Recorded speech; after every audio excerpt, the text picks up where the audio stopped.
Let's have a ball.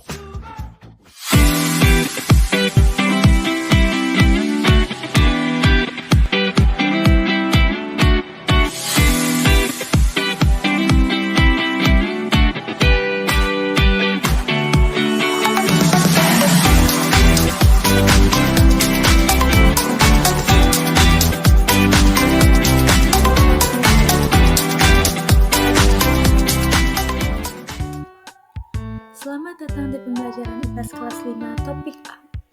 Hari ini kita akan belajar tentang bagaimana bernafas membantuku melakukan aktivitas sehari-hari. Sekarang, coba tarik nafas dalam-dalam dan hembuskan. Nah, apa yang terjadi di dalam tubuh kita saat kita bernafas?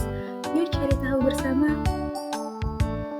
Bernafas adalah proses mengambil oksigen dan mengeluarkan karbon dioksida. Oksigen memberi energi bagi tubuh kita untuk bergerak dan beraktivitas.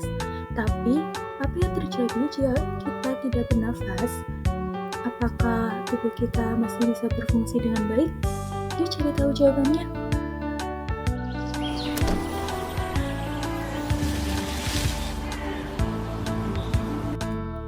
Manusia, hewan maupun tumbuhan, sebagai makhluk hidup, kita perlu oksigen untuk hidup.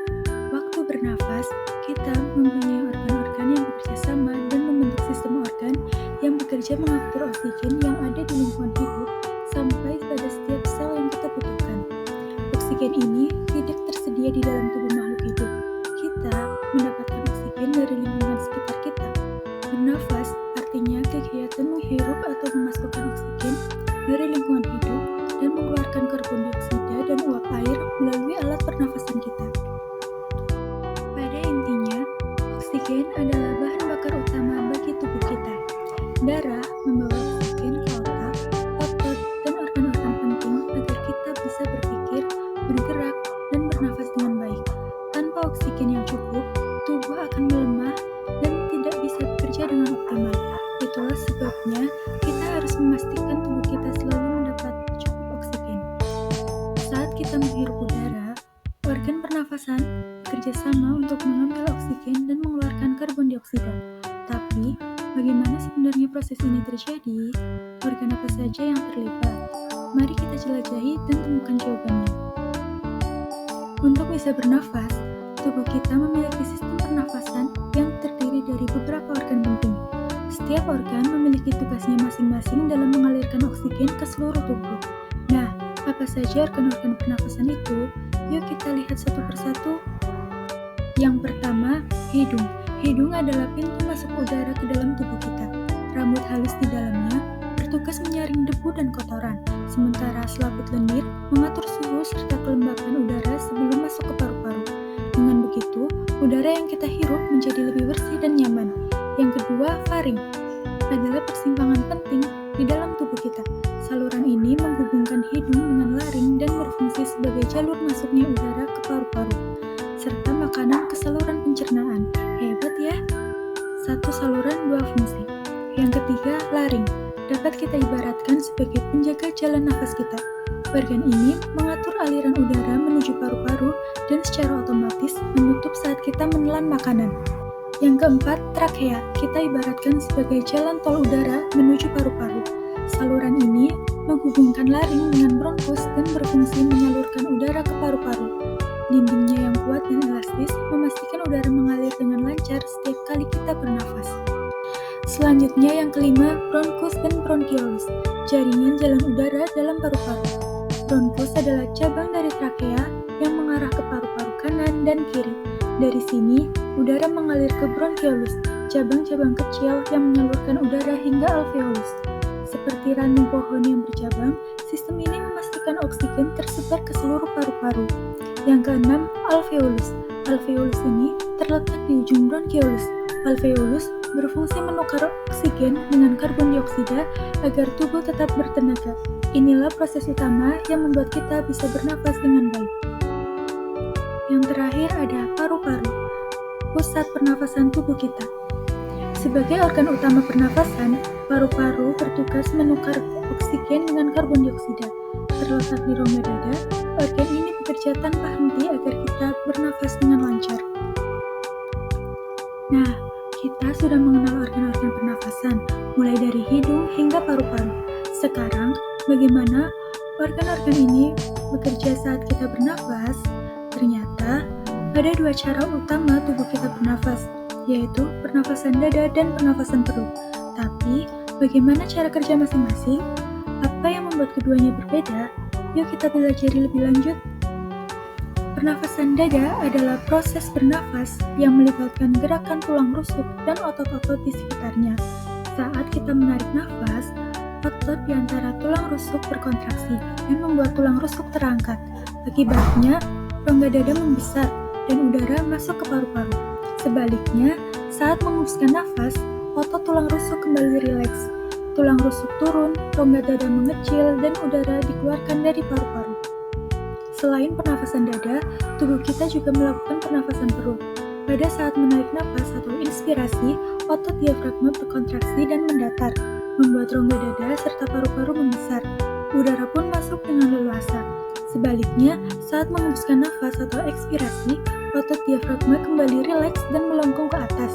Ini menyebabkan rongga dada mengecil dan udara dikeluarkan dari paru-paru. Nah, kita sudah tahu bagaimana organ pernafasan bekerja. Tapi, apa yang terjadi kalau organ ini mengalami gangguan? Yuk kita cari tahu lebih lanjut tentang gangguan pernafasan. Pernafasan yang sehat sangat penting bagi tubuh, tapi ada beberapa gangguan yang bisa menghambatnya. Asma bisa membuat saluran napas menyempit, jadi susah bernafas. Bronkitis itu peradangan pada bronkus yang bisa terjadi dalam waktu singkat atau lama. Pneumonia menyerang alveoli dan bisa menyebabkan cairan atau nanah di paru-paru. Lalu ada TBC, infeksi bakteri yang bisa menyerang paru-paru kita. Nah, ada juga emfisema, yang merusak alveoli dan bikin pertukaran oksigen terganggu. Dan yang paling serius, kanker paru-paru. Ini sering dikaitkan dengan merokok dan polusi udara. Setelah tahu berbagai gangguan pernafasan, kita jadi sadar betapa pentingnya menjaga kesehatan paru-paru. Tapi, bagaimana cara menjaga organ pernafasan kita agar tetap sehat? Caranya, pertama, hindari asap rokok dan polusi udara. Udara bersih sangat penting untuk paru-paru kita. Kedua, rajin berolahraga. Aktivitas fisik membantu paru-paru bekerja lebih baik. Ketiga, konsumsi makanan bergizi seperti buah, sayur yang baik untuk sistem pernafasan. Dan yang terakhir, biasakan hidup bersih, cuci tangan, pakai masker, dan jaga kualitas udara di sekitar kita. Dengan pola hidup sehat, pernafasan kita akan tetap lancar. Yuk jaga paru-paru kita. Kita sudah belajar tentang cara kerja pernafasan nih, tapi bagaimana kalau kita lihat langsung dalam sebuah video? Perhatikan baik-baik. Apa yang terjadi saat seseorang berlari, melompat, atau berolahraga? Ayo, siapkan diri kalian, tonton dengan seksama dan temukan jawabannya. Siap? Yuk kita mulai. Pernahkah kalian bernafas terengah-engah? Tentunya pernah bukan? Apalagi ketika kita sedang berlari atau setelah melakukan aktivitas berat lainnya seperti olahraga. Nah, tapi tahukah kalian mengapa kita bernafas terengah-engah? Apa penyebabnya? Atau apa faktor yang bisa menyebabkan hal tersebut terjadi? Nah, tadi kita sudah menonton videonya. Sekarang, coba kita pikirkan kembali. Kenapa anak dalam video tadi terlihat terengah-engah saat berlari? Apa yang terjadi di dalam tubuhnya saat ia membutuhkan lebih banyak oksigen? Yuk perhatikan baik-baik, dengarkan penjelasannya, dan temukan jawabannya bersama-sama. Hal tersebut bisa terjadi karena ketika kita melakukan aktivitas yang berat, tentunya kita memerlukan energi yang lebih banyak. Nah, energi ini dalam bentuk ATP. ATP ini dihasilkan dari respirasi seluler, yang dimana ketika kita melakukan respirasi sel, ini melibatkan oksigen, sehingga oksigen yang kita gunakan akan berkurang. Akibatnya energi pun berkurang. Nah, ketika kita membutuhkan oksigen, maka kita mengambil nafas lebih dalam sehingga terlihat seperti terengah-engah. Dan hal tersebut sangat berpengaruh yang namanya frekuensi pernafasan. Jadi, semakin berat aktivitas yang kita kerjakan, maka frekuensi pernafasan semakin meningkat. Secara sederhana, saat tubuh kita bergerak lebih banyak, otot-otot membutuhkan lebih banyak oksigen untuk menghasilkan energi. Nah, untuk memenuhi kebutuhan itu, paru-paru bekerja lebih keras. Akibatnya, kita bernafas lebih cepat agar oksigen yang masuk semakin banyak. dan karbon dioksida yang dikeluarkan pun lebih cepat. Itulah mengapa semakin berat aktivitas, frekuensi pernafasan kita juga meningkat. Menarik? Wah, kita sudah belajar banyak tentang pernafasan. Sekarang, bagaimana kalau kita membuktikannya sendiri dengan percobaan sederhana? Kalian hanya perlu menyiapkan balon, sedotan. Dengan alat sederhana ini, kita bisa melihat bagaimana paru-paru bekerja saat bernafas. Seru kan? Ayo siapkan alatnya, ikuti langkah-langkahnya, dan amati bagaimana udara bergerak masuk dan keluar. Siap mencoba? Yuk kita mulai!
Ternyata dengan balon, botol, dan sedotan, kita bisa melihat cara kerja paru-paru loh.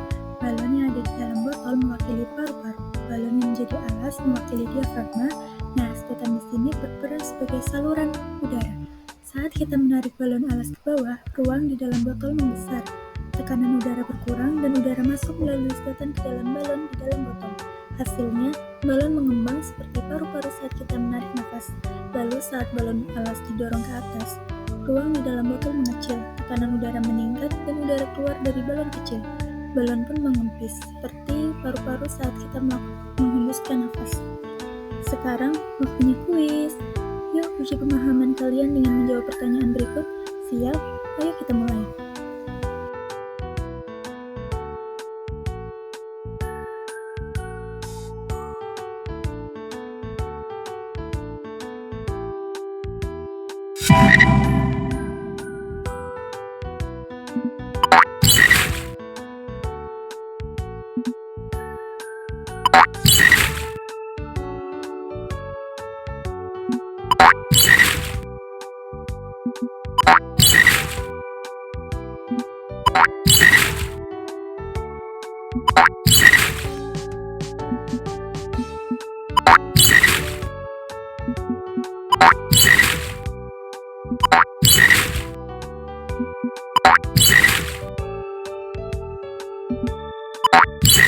Wah, seru sekali belajar tentang sistem pernafasan hari ini. Kita sudah mengenal organ pernafasan, mekanismenya, serta cara menjaga kesehatannya. Bahkan kita sudah melakukan percobaan dan menjawab kuis loh. Semoga ilmu hari ini bermanfaat dan membuat kita semakin sadar akan pentingnya bernafas dengan sehat. Jangan lupa selalu menjaga kesehatan paru-paru ya. Sampai jumpa di pembelajaran berikutnya.